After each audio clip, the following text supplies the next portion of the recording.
এই মুহূর্তে এই শো এর সেটে বসে একটি কথা বলতেই হয়, আমরা আসলে সমর্থক হিসেবে যতই চিল্লাপাল্লা করি, আমি না সত্যিই টেনশনে আছি। সত্যি বলতে সত্যিই টেনশনে আছি। মানে মেসির হাতে, আমি জানি না ম্যাচের ফলাফল কি হবে, বাট মেসির হাতে বিশ্বকাপ উঠবে না এটা ভাবতেই পারছি না। মানে হ্যাঁ, কালকে আমার রাতে ঘুমই হয় নাই জাস্ট একটা কারণে, যে শেষটা একটু ভালো হলেই ভালো হয়, এটা আমার কাছে মনে হচ্ছে না। হুট করে আর্জেন্টিনা তো বরাবরই Copa, back to back Copa, world cup সবকিছু মিলে একদম বেস্ট টাইম পার করছে। তো হার জিত খেলার অংশ, যদি হেরেও যায় মেনে নিতে হবে, কিছু করার থাকবে না তো স্বাভাবিকভাবেই।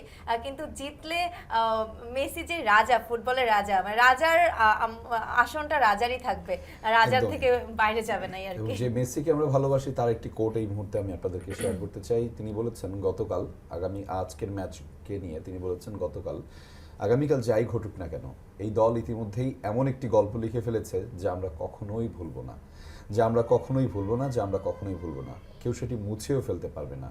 এই দলে দিন রাত একসঙ্গে থাকা, একসঙ্গে লড়াই করা, কঠিন মুহূর্তে একে অপরকে তুলে ধরা এবং প্রতিটি মুহূর্ত উপভোগ করা, সব কিছুই ছিল অসাধারণ। Vamos Argentina. মানে মেসি মেসি মেসি মেসি। আমরা কি মেসি এবার, কিন্তু সারা ওয়ার্ল্ড কাপে কোনো কথা বলেনি ভাই, ফাইনালের আগে একটা ইমোশনাল হয়ে যাচ্ছে। গতকালকে কয়েকটি কি প্রেস কনফারেন্সে গিয়ে কয়েকটি কথা বলছে, ইভেন দলের সবাইকে একটা মোটিভেশন, একটা স্পিচ দিয়ে দিল।